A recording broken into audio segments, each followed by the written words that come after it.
This morning I was watching David McBride, who is the SAS whistleblower who came forward about the Afghanistan war crimes, and I put war crimes in quotes because war is a crime.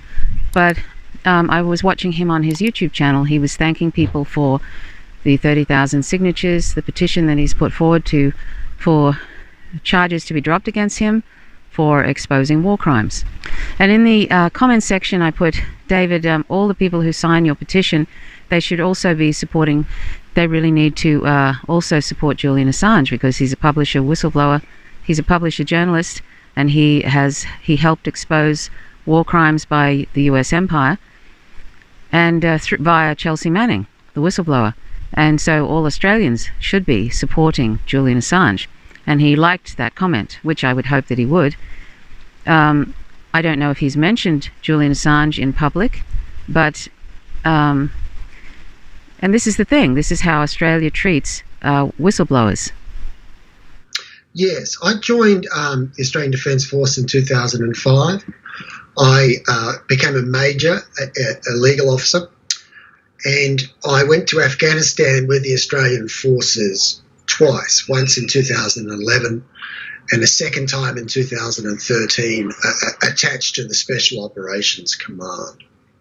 And it was with my time at Special Operations Command that I had concerns about what was going on in the Defence Force, in Afghanistan and the war in general.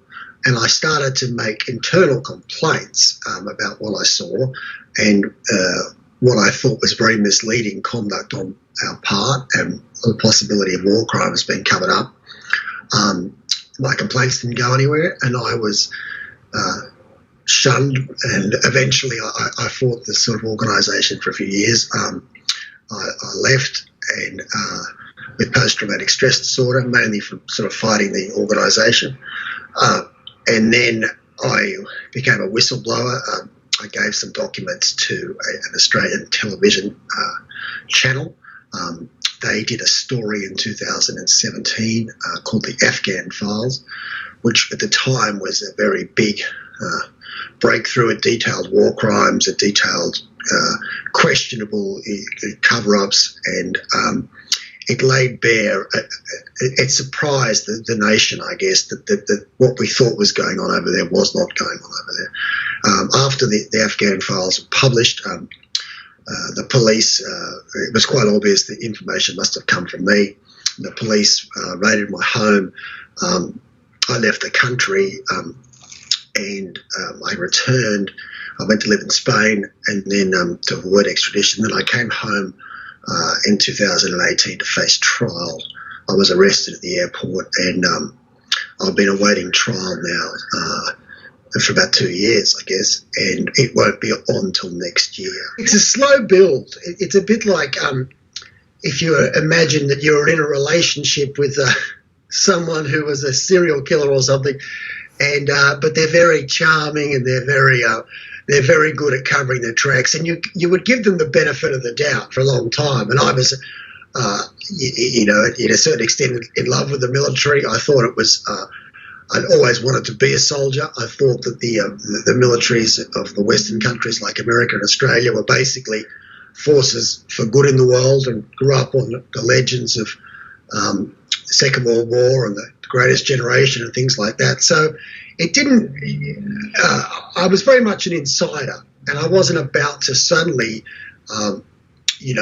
turn against my own country overnight.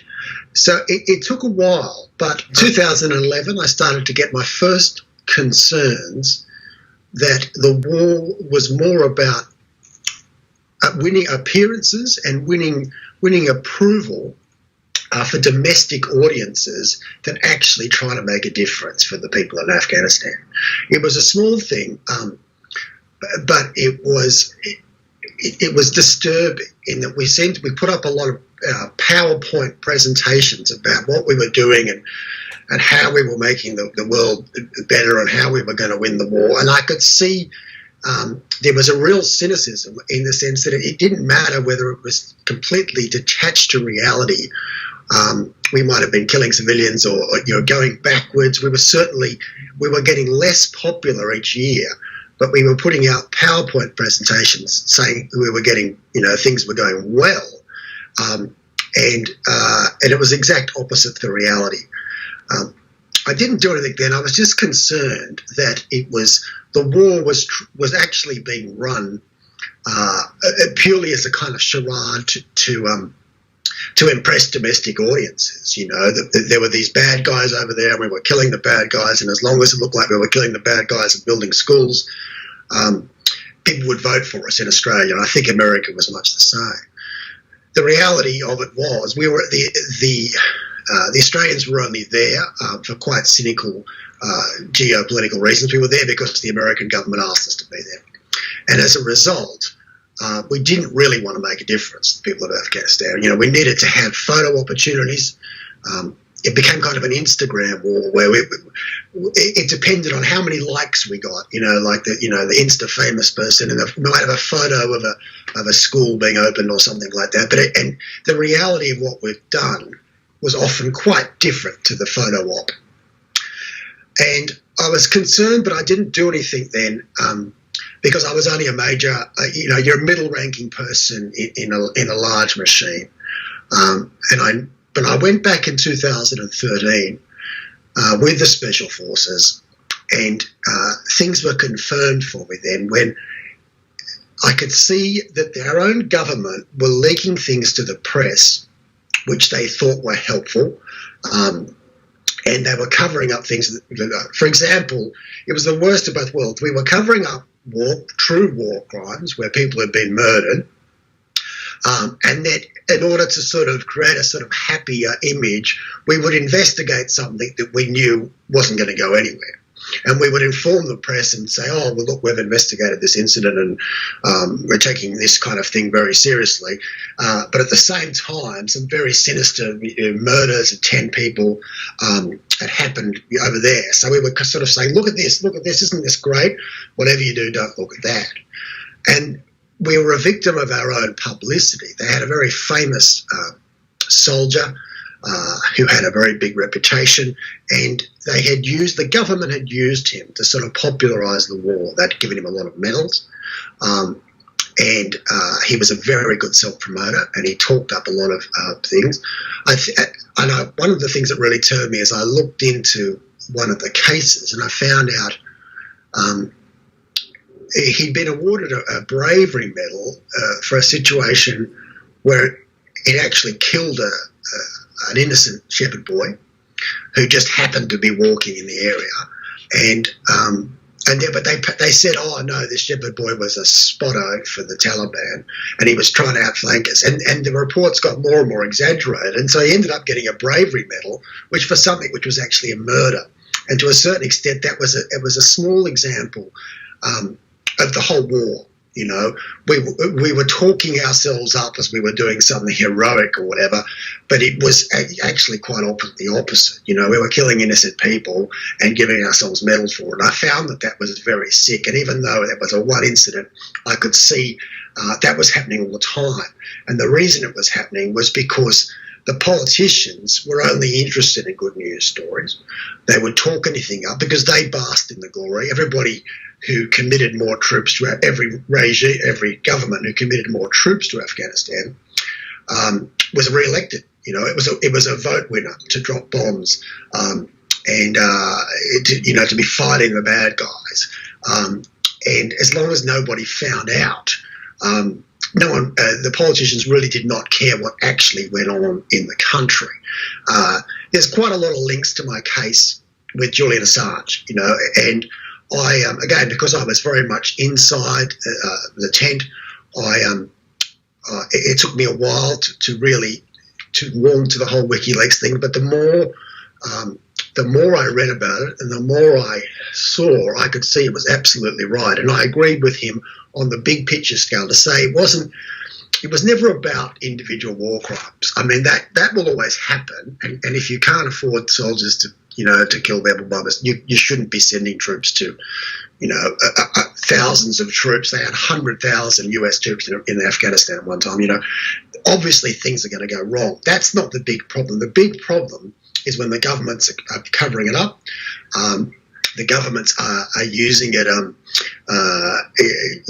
telling a very different story to what's going on. That's when we're heading towards dystopia. And that's one of the things that WikiLeaks showed, to say that pretty much nothing that we think is true in the world sphere, in the Middle East where there's wars, is actually what is true.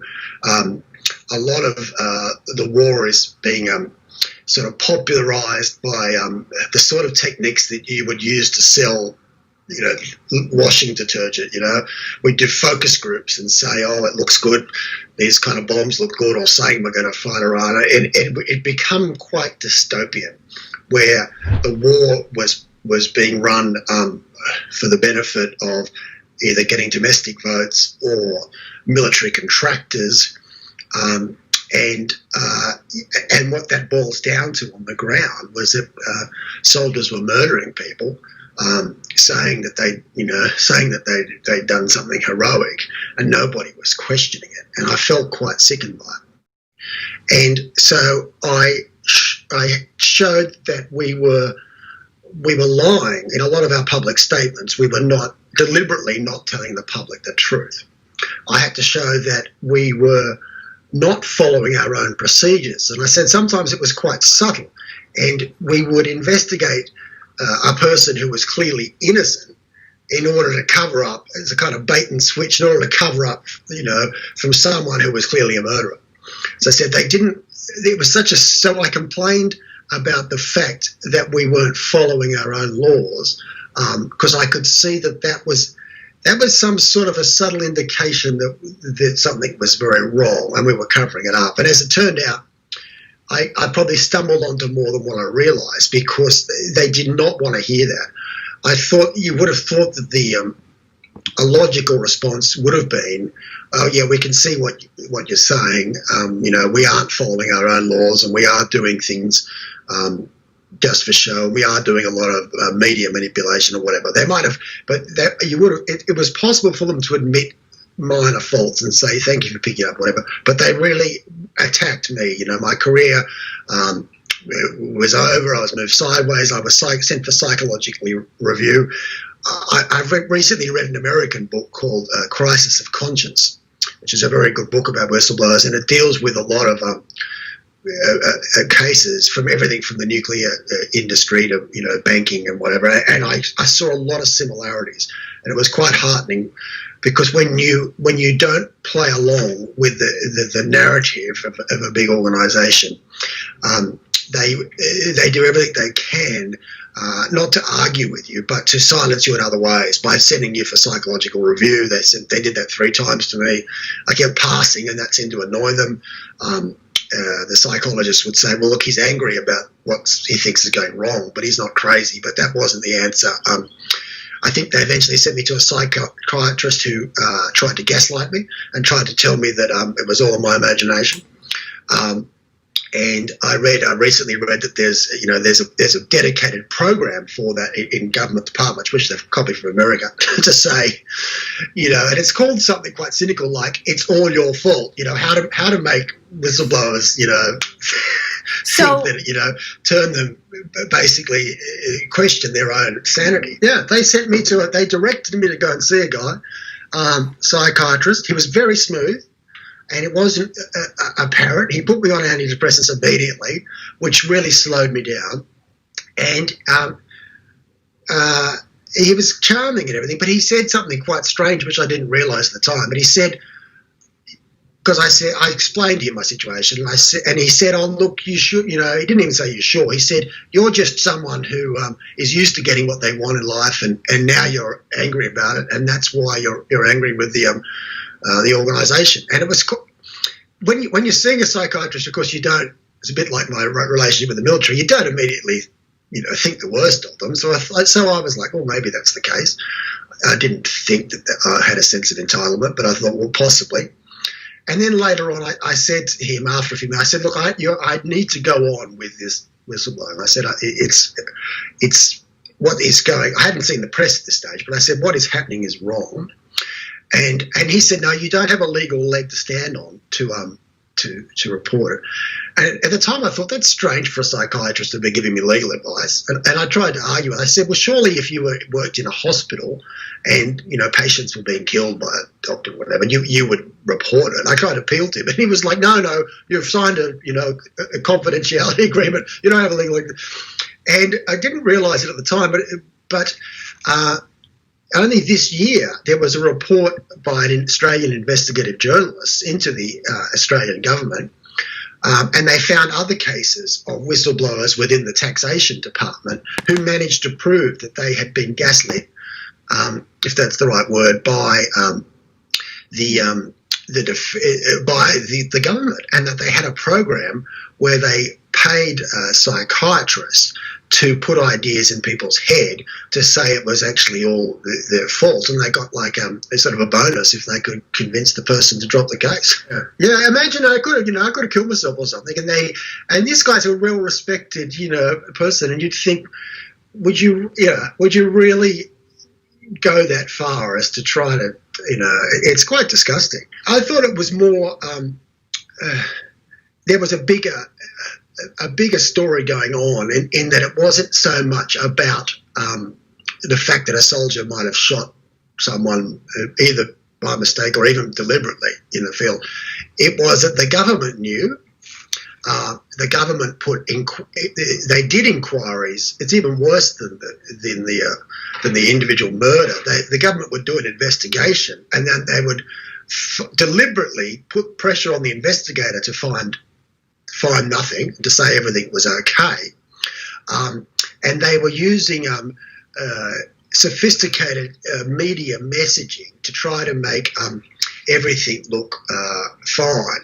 I thought it was the government who were the truly sinister party, I thought. And I can understand why, in retrospect, it was kind of too big a story for the ABC to take it. And actually, it's turned out well, because as a result of the Afghan files, a lot of things have started to fall down. But the government wanted to control the narrative. I think they knew about serious war crimes back in 2006, and they awarded bravery medals to this famous guy in 2000, and did like the equivalent of the Congressional Medal of Honor in 2010, and they heard complaints from his fellow soldiers then, and they just didn't want to know, and they continued to cover up obvious complaints about the famous people, and they put, as I said, the innocent people on trial in order to look like they were doing something.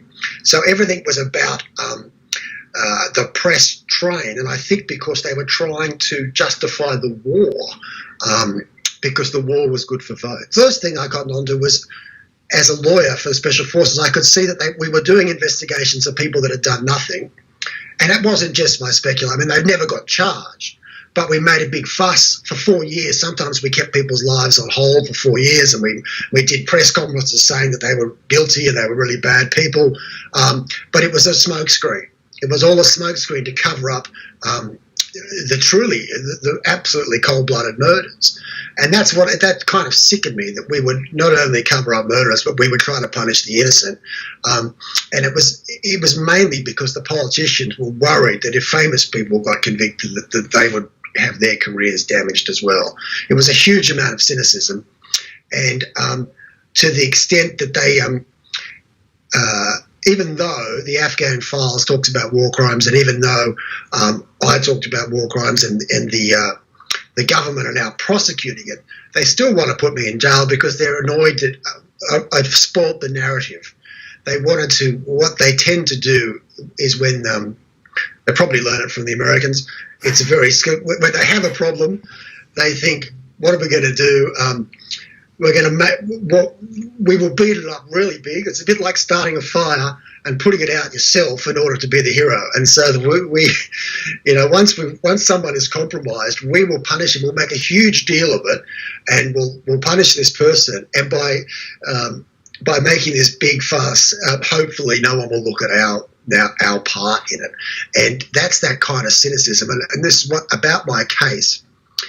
It's linked to WikiLeaks in the sense it's not so much about Afghanistan, which it is, but I mean it's about the next war. In the sense, if we don't cotton on to these techniques of manipulation and realise that everything we know about the war is manipulated by the government in order to make us think a certain thing. I mean, even if they're punishing someone now, they're doing it so you can to manipulate your feelings. And one person that no one who's the one people who are never going to get blamed is the government, even though they may have been. They may have been complicit. They may have, all the way along. Luckily, a lot of soldiers are joining me in agreeing to say the government knew everything we were doing all along. Now it's convenient to punish us because it will save them. But there's a darker thing going on where the government was using the troops for political advantage, and now they're kind of punishing them for political advantage. But it's really a sort of a game of shadows where the public are not necessarily ever going to hear the true story because it's manipulated. Instead of, the whistleblower should be the hero. Anybody who can, and basically, we shouldn't even sort of, in this day and age, of course, one is a hero to be a whistleblower because the blowback and the persecution that, the establishment, the state, the government put upon these whistleblowers is often tremendous. And in the case of Julian Assange, will probably end up his life will be taken. It's a gradual killing of Julian Assange is happening. And so, I'm hoping that David McBride will get the support that is required and get from the public, and that people, see that that it becomes a wider conversation, actually, about the whole purpose of why we are in these endless wars. Like the Afghanistan war is now going on to 19 years. 19 years, the longest war that the US has been involved in, and I think Australia has been involved in. And why are we involved in this? See, this is the thing. Where is the conversation in the... you don't get these conversations in the corporate-owned media, and that includes the Australian Broadcasting Commission, which is basically a government-owned. ABC is government-owned. You don't get any conversation about why we are just following into these wars and what caused these wars in the first place. They're usually always on lies. So we're in Afghanistan, and who knows why, really, at this point. And what business have we got being there? The Taliban is stronger than ever. And the Afghan government is a puppet of the US empire. So but they can sort out their own issues. Now we need to do reparations, not only for the 49 people, Afghanis who were, were murdered by these SAS forces, tortured and murdered, and their families. The families need reparations for that. I don't think any amount of money can really compensate for the kinds of, for taking of a life, but at least it's something. And then the whole country needs to be, there needs to be reparations for the destruction of that country. And basically now making it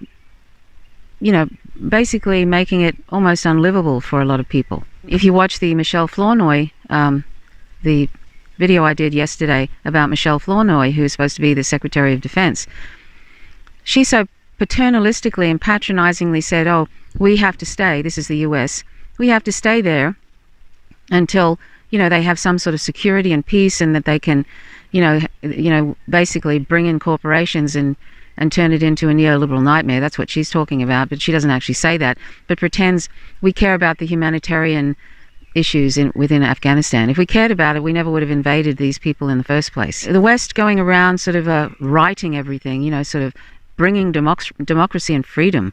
Where is the challenging of that narrative? Anywhere in the Fourth Estate. This assumption that the West has beneficial motives for going into these countries. And speaking of meddling, speaking of Western imperialist meddling, I was happy to see that in Bolivia, which was the victim of a US-backed coup last year, and that was, they put in Janine Arnaz into government, who was a Christian fascist, and basically there was a lot of slaughtering that happened, and COVID was out of control, and they don't care about the indigenous people there. Anyway, Janine Arnaz, who was one of the coup leaders, has been caught trying to leave the country, and so hopefully she will see justice via the Bolivian judicial system, because you rarely see anybody who was ever involved in these kinds of things ever coming to justice. They're protected usually and gotten out by the US somehow, and they remain in the US and are protected by the US. Any of these meddlers. So anyway, back to David McBride. So I'm hoping that with this recent these revelations which were played on Four Corners, and he got the person who did the report got a Walkley Award. I'm sorry, I don't know his name. Four Corners is like unfortunately has gone awry and basically usually just presents the US narrative, whatever, is in favor of the US. But in this case, they don't even mention the US. This is the amazing thing. You would think that that there was nothing going on except for Australian war crimes. And this is where it becomes like a limited hangout. This whole expose, this whole whistleblower of the awful war crimes that the SAS, the Special Forces in Afghanistan, the Australian Special Forces, have done since 2012 in particular. This is like a limited hangout in a way, because really and I've said this before, I really feel like it's just trying to steadily release, like a release valve, release some information and make it look like the Australian government cares, make it look like it's all under control, that this was some aberration, and that once they've got this sorted out, once they bring these soldiers to justice, that everything is fine, as if the culture of the Special Armed Forces and that kind of thing, like as if it's all honourable. How can anything be honourable when you're doing the bidding of the US empire? How can anything be honourable? And anybody, no matter who they are, whether they think there's good SAS people and bad SAS people, or good Australian military and bad Australian military personnel, are not really being honest. They're not being honest about the whole assumption that any of these wars are just, that any of these wars have good motivation, that it's for humanitarian reasons. The US is always uses that excuse, humanitarian reasons. They try and do that in Venezuela. They try and pretend like they want to save the Venezuelan people from their government that they democratically elected, and the government is using resources for the people, unlike the US, who has basically abandoned its people. In the US is a failed state. Here is a failed state telling other countries what they should be doing. A failed state, the US, that cannot even support and give Medicare for all to the people, to the citizens of the country, even in a pandemic. The only Western country really who doesn't have any sort of free health care, telling other countries in the world how they should be running their countries. And then if they don't submit to the US empire, then the US empire goes in under false pretenses or backs up coups and overthrows their government and then turns it into a neoliberal nightmare, just like the US. I mean, it's outrageous. Let me just run through a few of these things that have happened in Afghanistan. War is a crime, but I'm going to briefly describe some of the individual abuses that are not aberrations. This is something that the US does all the time. This isn't an aberration, and that's something we all need to know, and we all need to expose the Australian government for engaging and joining in on these immoral wars. We need the public to know that these sort of things that the SAS were doing in Afghanistan are not aberrations. This is something that has been happening now for the last 19 years, and not only just in Afghanistan.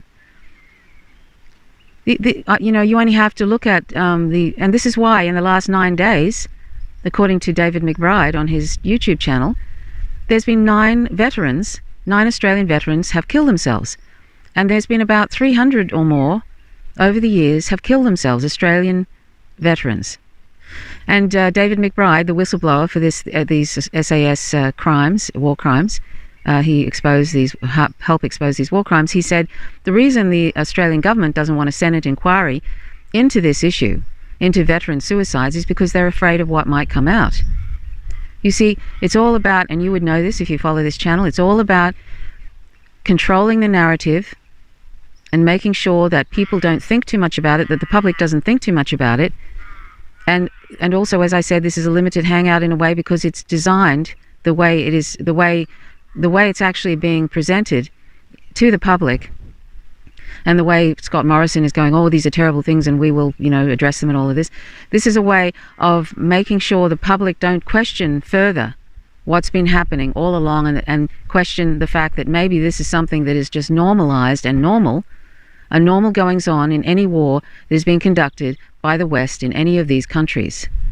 We don't want that kind of questioning about the motives about why we are there, about maybe that this is normal and this isn't an aberration, what these SAS were doing to these Afghani citizens. We don't want those sort of conversations, because that would mean that the cracks would start to appear in this very carefully crafted propaganda that the US has been involved in, that Australia participates in. The West, basically the Western governments, all carefully craft this propaganda that they're doing these things for humanitarian reasons, that they really don't want to be there, in these countries, but they have to be, or they can't pull out because heavens knows it'll all fall apart, and yada, yada, yada, all these excuses. But really why they're there is for resources and hegemony in that region, and also to have strategic positions so that when they decide at some point to go further, like invade Iran, which it looks like Donald Trump wants to do before he leaves office, because he's Sheldon Adelson is his biggest donor, and Sheldon Adelson has always had this aim of invading Iran. So there's a bit of a quid pro quo. I give you millions and millions of dollars to become president, and now it's payback time. If you're going to be kicked out, if you're going to leave in January 20th, Donald Trump, you have to pay back and invade Iran or do something that is going to cause an invasion. And just only yesterday, an Iranian nuclear scientist, the fifth one now over the years, and Obama's administration killed, I think, 4 Iranian nuclear scientists. Well, there was one just killed recently. And of course, then there was the Qasem Soleimani assassination. These are all attempts to start a war with Iran, and thank goodness the Iranian government is the adult in the room and doesn't take the bait. But they're trying to create a war with Iran, and I fear Donald Trump is going to try and do something just before he leaves, even if he thinks that may even keep him in office, because it's, he'll consider himself a wartime president or something.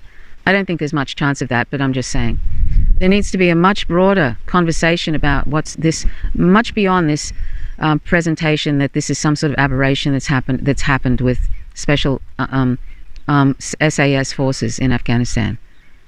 I mean, you only have to listen to Eyes Left podcast and listen to Clifton Hicks, who I think was describing, it was either Iraq or Afghanistan, and he was saying how, they went into a town. He's a vet.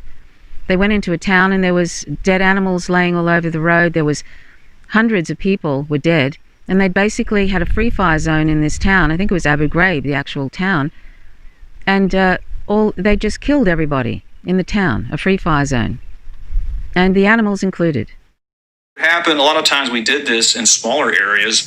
One troop would cordon off a town or a village or a neighborhood or a few city blocks in Baghdad, and another troop would go in and do the raiding, knocking down doors, walls, and whatever was supposed to happen, with the idea that the attacking troop would do the main killing and the fighting and flush everybody out. And when they fled, they would encounter the other troops' vehicles at roadblocks and OPs and ambush points, and they would get either killed or captured trying to flee.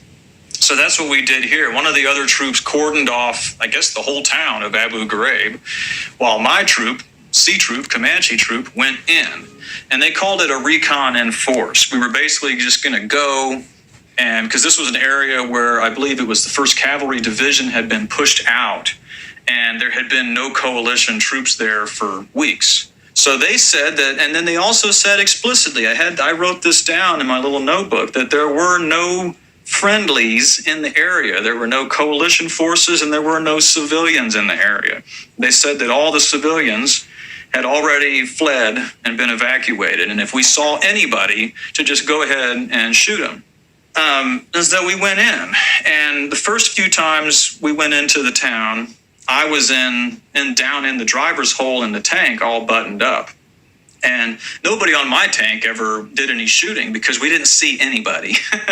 It was just devastated, deserted, empty city. I had never seen anything like it, and never have seen anything like it. This whole town was completely destroyed. It looked like Stalingrad, the old pictures that I'd seen. There was nothing, hardly anything left standing. Every single structure was full of holes. All the windows had burn damage, where the fire had come out of the windows. There was rubble everywhere. There was more corpses laying around, dead people, dead dogs. I even saw a dead horse or two. It was just devastated. And so this is at a point where I really started to get sick of what I was doing. It was pretty disgusting. And I got news that several of my friends had been killed in the uprising in different units. And I was really not having it. I was really upset. A lot of guys in my unit did express, that they wanted revenge. And apparently some guys in some of the platoons did get that revenge by hosing down those civilian vehicles. There was one Bradley crew in particular that did the most shooting that I heard about, and they used their coax machine gun on every single car they saw, every person they saw. So those guys got, quote, revenge.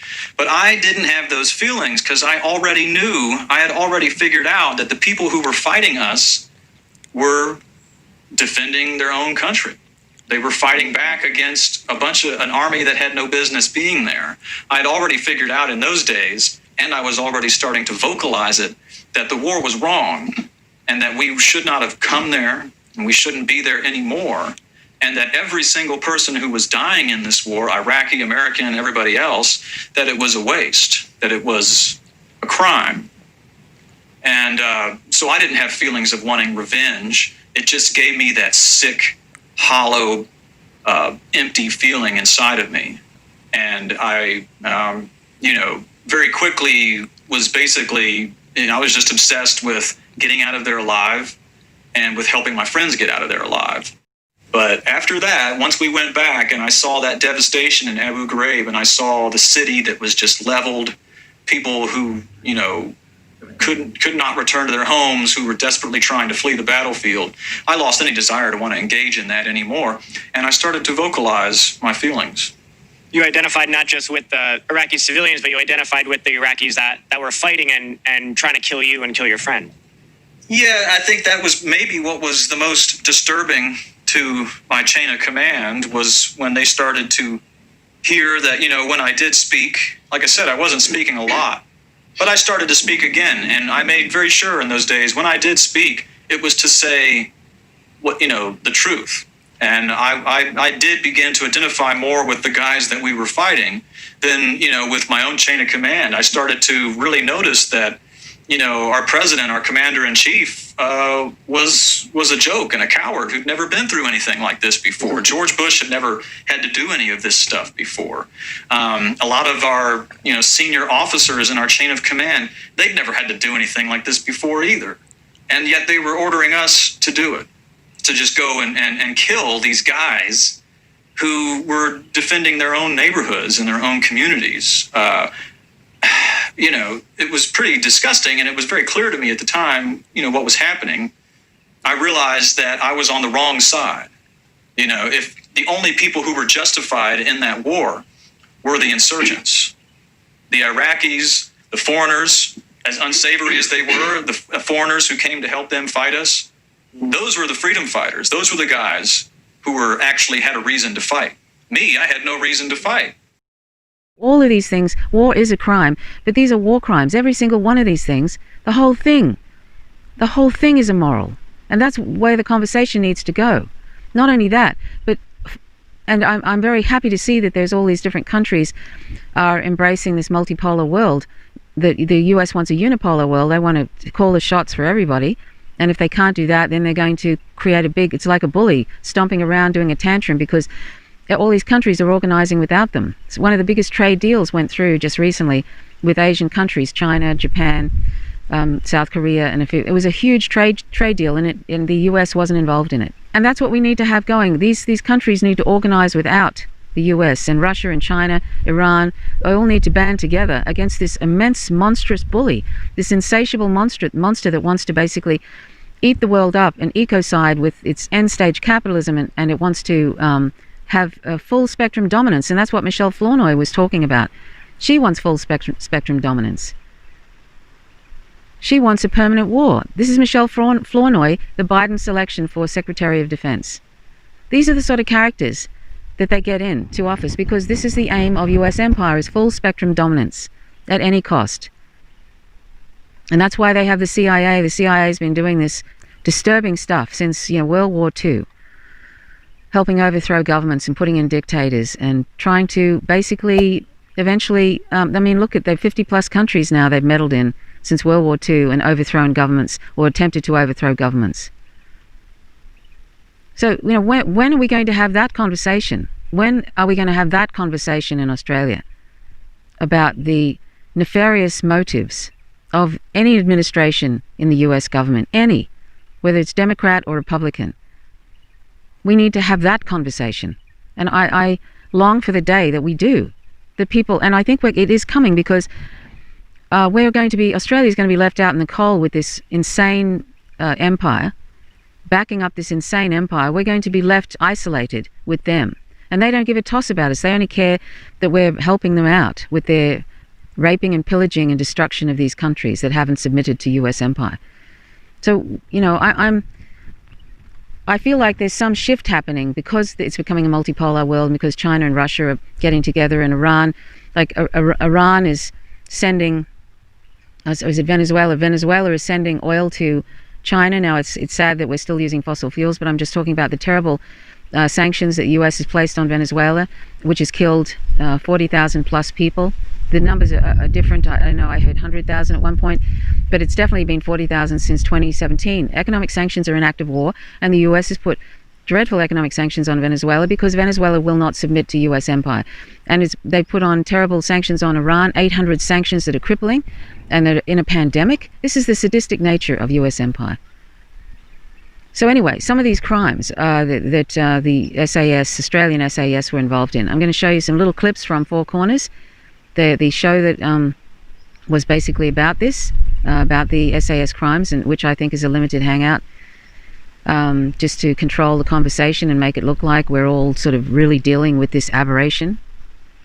So some of the things that happened. So, for example, the SAS would go into a village, and they'd round up the boys and the older men, and they'd take them to some area, and then they would torture them for days, and then eventually people would find these old men and young men dead.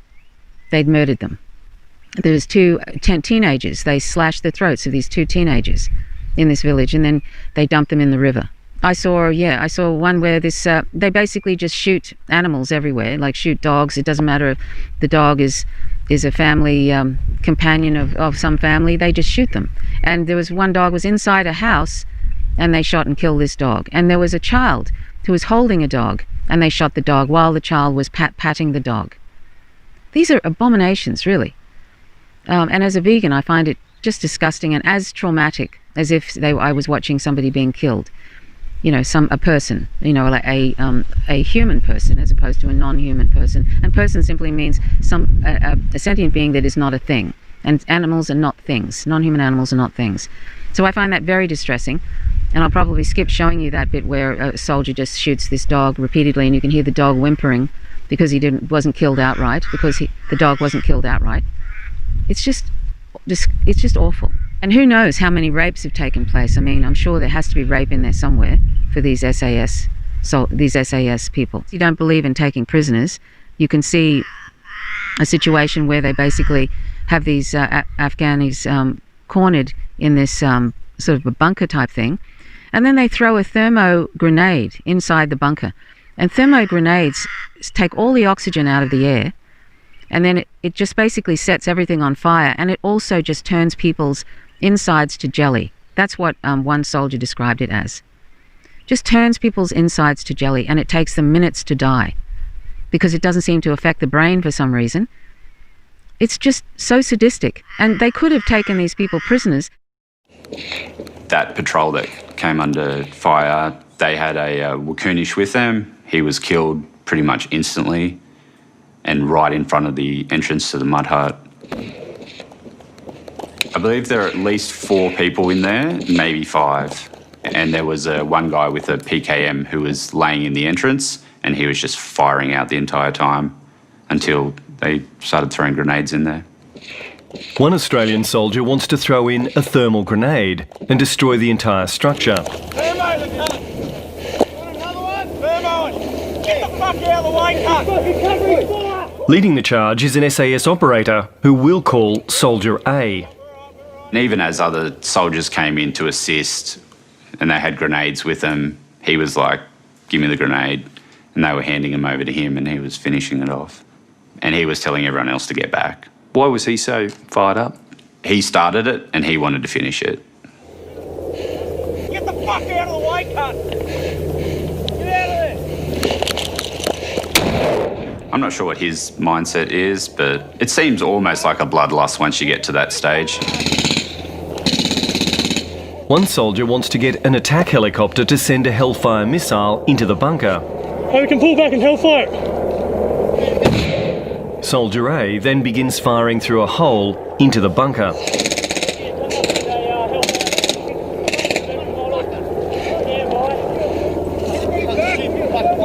Oh, let's get him out of here. I've got him, mate. Let's drag him out. Go. Soldier A orders one of the SAS corporals to throw in a thermal grenade.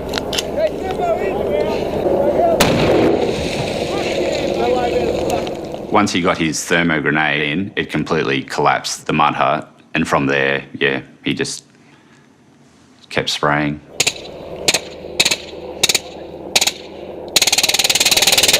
Good fucking dog.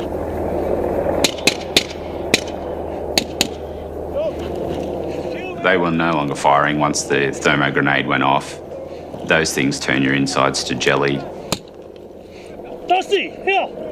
The battle over, the SAS medic Dusty can finally get to the Afghan Wakunish soldier who's been shot at the front of the bunker. Hey, he's fucking dead. He's pissed. Is he? He's just going off like a stupid way. No. Mate, there was no way you were going to get in that door without him getting a burst. Yeah. That's it. It was just right making sure he went first. Fortunes of war.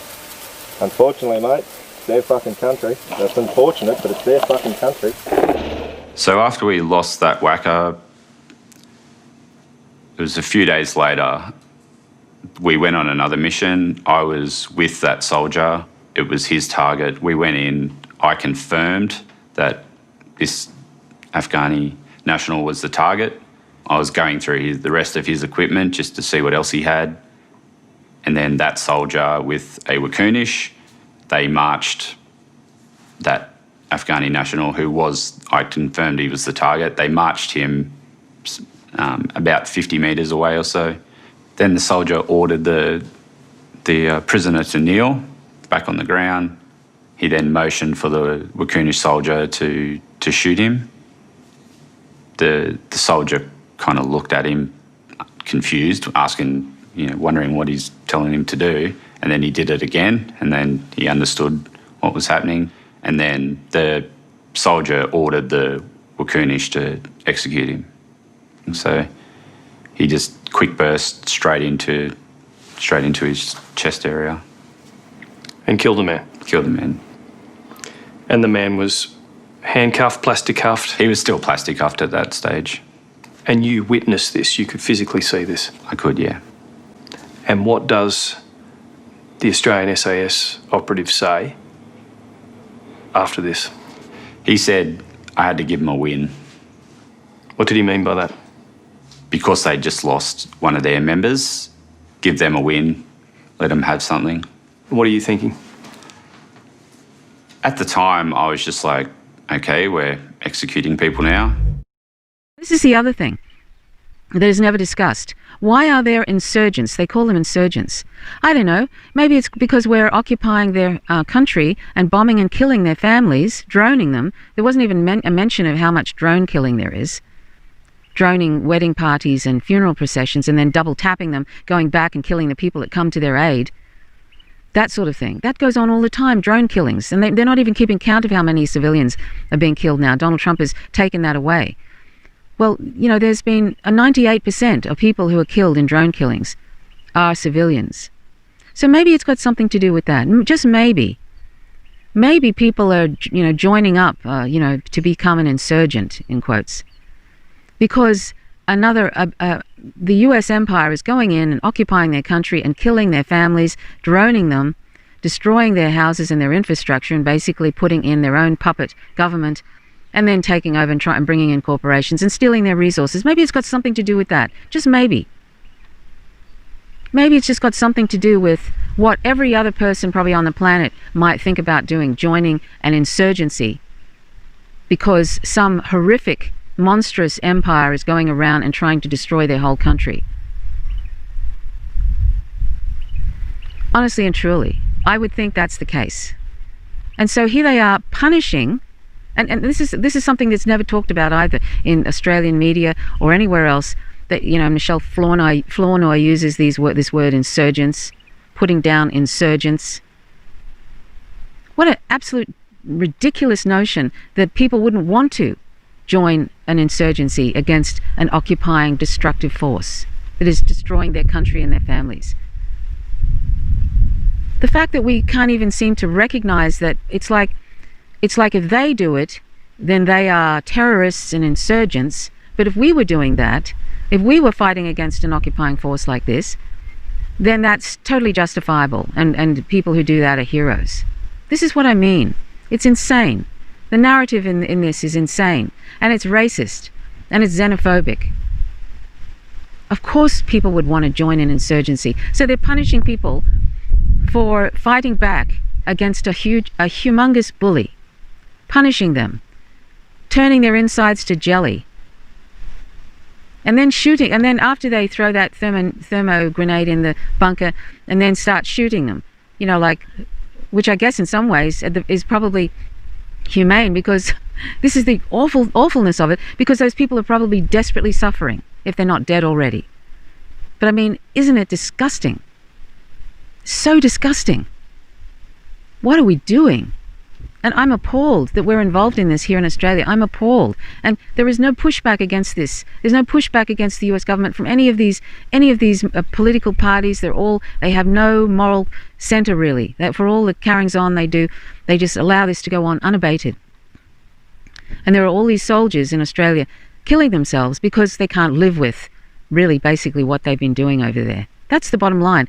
20 soldiers, or was it 22 soldiers a day, veterans in the US, kill themselves every day. Why is that?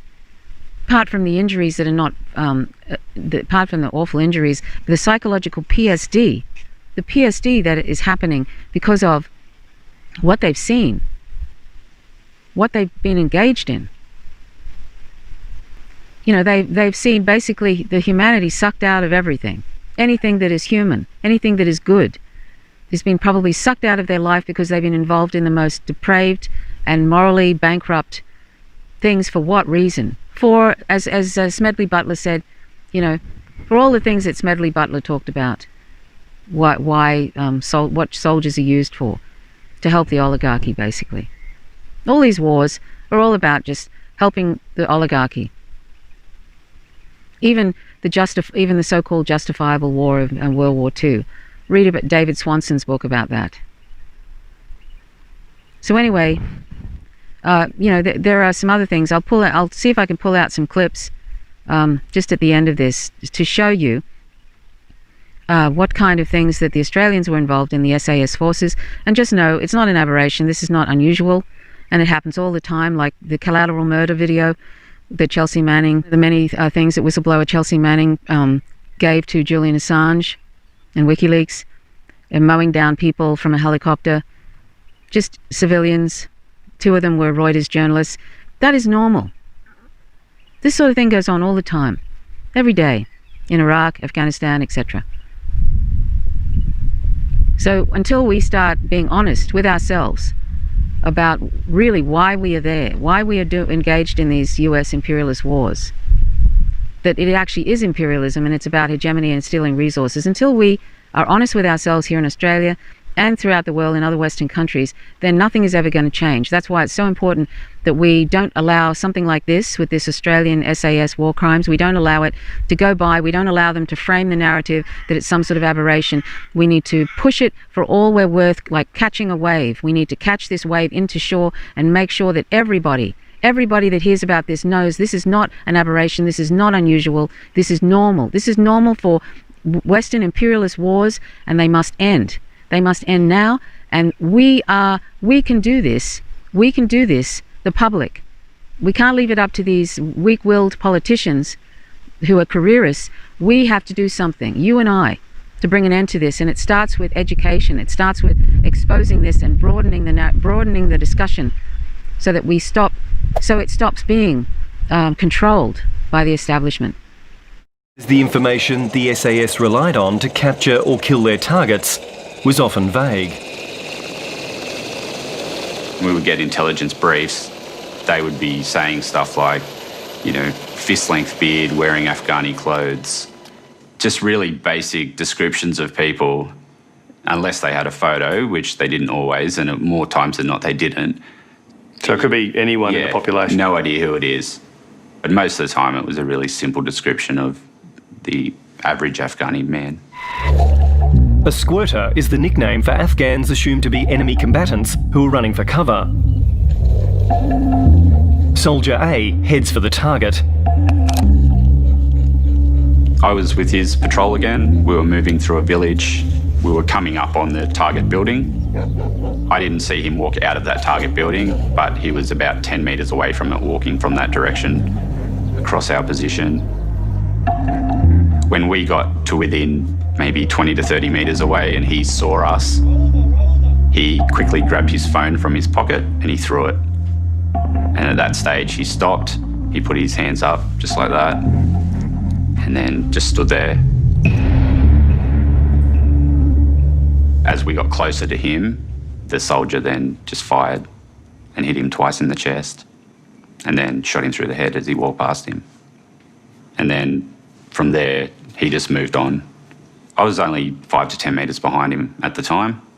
And at the time, I was just like, okay, the visual image to me was the guy had his hands up, and then it was almost like target practice for that soldier.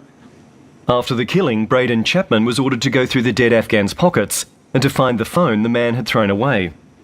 That incident was pretty gruesome because another patrol joined us not long after, and they had one of their assault dogs with them. And he'd actually came and started chewing on the head of the man who'd been shot. And I remember looking to the dog handler saying, "Can you get this thing away from it?" Because it was pretty gruesome. And he's just like, "Oh, I'll let him have a taste." So we landed on the far side of the building we ended up processing people on. Just walking through the village, there was there was actually a public meeting going on, so we walked over, the interpreter spoke to them, we moved on. We knew there was a couple of shootings over in the distance. 2 Afghans were killed by the SAS patrol. Defence investigators later concluded that one of the dead men had been carrying a grenade, the other an assault rifle. Braden Chapman came upon Haji Sada after the Afghan had been shot and was being treated by an SAS medic. He then saw the wounded man being taken away by an SAS operator, who we'll call Soldier B. Where was he shot? Through the leg, but it wasn't life-threatening. And the medic, once he'd put bandages and stuff on him, he was good to go. Senior soldier walked over, grabbed the Afghani, and then moved him off down an alleyway. I saw him go into, I wasn't sure if it was a door, it was some type of doorway, but it could have been another alleyway. And then sometime later, he came back and our medic asked him, like, what happened? Where is he? Because he'd worked on him, he considered him his patient. And then he just shook his head and said he didn't make it. He didn't make it? He didn't make it. What happened then? I know the medic was pretty upset because he knew what had happened. What sort of discussion was had about it, if any? He was just saying that the man was fine, there's no way he would have died, and he knew that the soldier had killed him. And that was basically it. Villagers have told Four Corners that they heard Haji Sada crying out and later found him dead with severe bruising around the chest. The Afghan investigation found he'd been beaten to death. What if I told you that there was a later defence inquiry into that killing and they found that killing was totally justifiable? What's your response to that? I'd say that someone's lied, giving evidence, because there's no way that you can justify an execution. Do you believe there was a culture of covering these things up? It's not just the incident, but it's the cover-up. Is there cover-up? Yeah, definitely. When you're back at the unit, people would make jokes about the size of the rug that they've swept everything under, and that one day it'll all come out. And, people are going to be thrown in jail for murder or anything else that they've done. He was the soldier who told me that I need to be prepared for him to put a gun to someone's head and pull the trigger. And he was the same soldier who was violent to a lot of other Afghanis as well. So it didn't honestly surprise me that had happened. Braden Chapman says he saw Soldier B punch a child in the face and confront another boy with a dog. It was on top of a mountain and there was just an old man and a young child up there and their dog. The dog was barking, but on a leash, and he told the boy to hold the chain up near towards the head so that he could hold it still, and then he shot the dog right in front of the child. So he shot the dog as the child was holding it? Yes. When my father finished his prayer, they kicked him in the head while he was trying to stand up. His turban fell down and they stood him up. They tore his turban up into pieces and tied up the hands of the other people in the mosque. They beat me up and they said, "Why are you standing here? What did he give you?" I said, "He didn't give me anything." They beat me up very badly and told me, "Go home. Why are you standing here?" Throughout the village, men were rounded up by the Australians. When they came to the mosque, they arrested us, including the mullah. He was handcuffed and blindfolded. They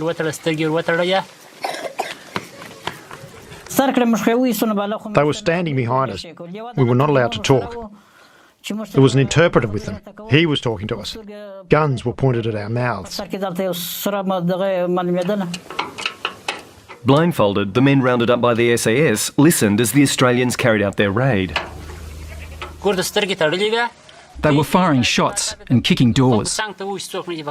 So people didn't know whether it was a shot or the door being kicked. By the end of the raid, Haji Raz Muhammad and his son Abdul Jalil were dead. People told me about my brother, Abdul Jalil. There was a corner. A soldier was waiting at that corner and he shot my brother in the mouth from a distance. They shot him with another bullet in his heart. My father was shot with one bullet in the side of the head and another in the side of his body. We found the son in the night after the Australians left at 4 o'clock. And we found the father in the morning. There were fig trees. He was shot among the fig trees and nobody saw him. When the sun rose in the morning, we found him. They were shot in the head and laying down like this.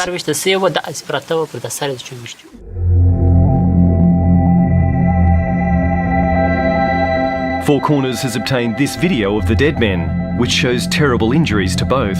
According to our investigation, none of these two people were involved in any military activity or in combat. Also being investigated is whether a radio was then planted on the dead man's body in order to justify the killing.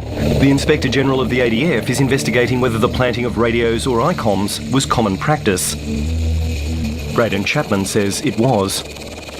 So often I'd get calls over the radio to see if I'd picked any up. We couldn't really plant the ICOMs I carried on an Afghani because they were too clean. Afghani's equipment is always dirty, so you can't really plant clean equipment. I never actually handed over any, but I did see plenty that were planted. So you saw radios planted on dead Afghans? Yeah, they hadn't got them off me, but they definitely got them off somebody else and walked over and sat it next to a body. We could actually shoot people who were reporting on our position. So if they had an ICOM and were reporting on us, we could actually fire upon them. Other members of my troop back in Australia, they did used to joke about how the same serial number was in every single photo of a dead Afghani. So the same serial number on a gun? Yeah, so inferring that somebody was planting these AK-47s. The helmet camera footage you're seeing is from the SAS patrol dog handler, and what you will see next could result in charges of war crimes.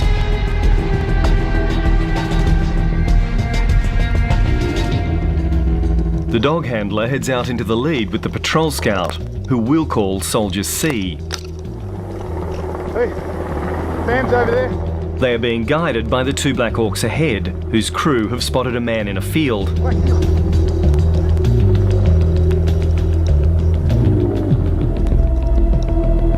The dog, named Quake, is then let off the leash. Hey, come!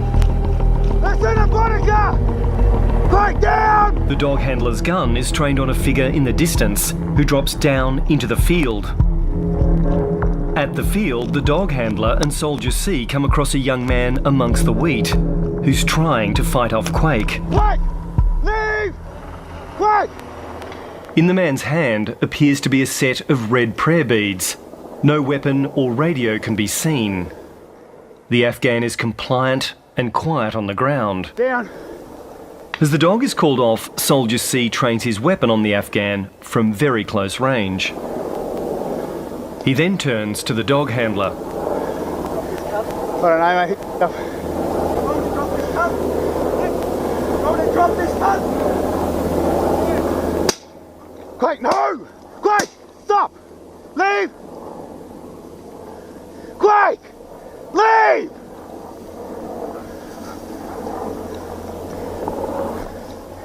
Heal. 3 shots from close range. The Afghan is dead, and Soldier C walks off. No! Heal! The whole thing, from landing to killing, takes less than 3 minutes. Heal! Heal!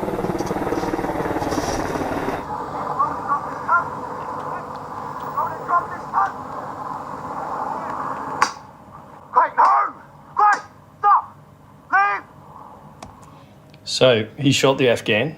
Did you know about this? Or I didn't know. You haven't seen this before? I have not. And do you know who those soldiers are? I do, yeah. And he was well held, and he's turned to his superior officer over here. He said, "Do you want me to drop this cunt?" And he says that 3 times. In your mind, what do you make of that whole situation? It's just a straight up execution, really.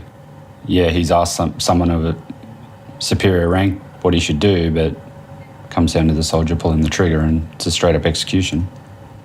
He was in a shroud. Because of my grief, I was sitting over there. I asked, "Where is he?" And they said, "He's there." I went to see. His face had wounds.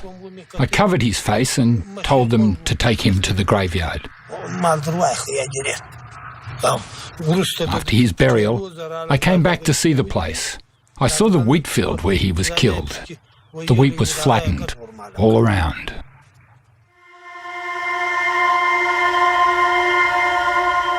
The death of the man, named Dad Muhammad, was later investigated by the Defence Force after Afghan tribal elders complained. What the ADF investigators were told by SAS soldiers and what the video shows are 2 very different things.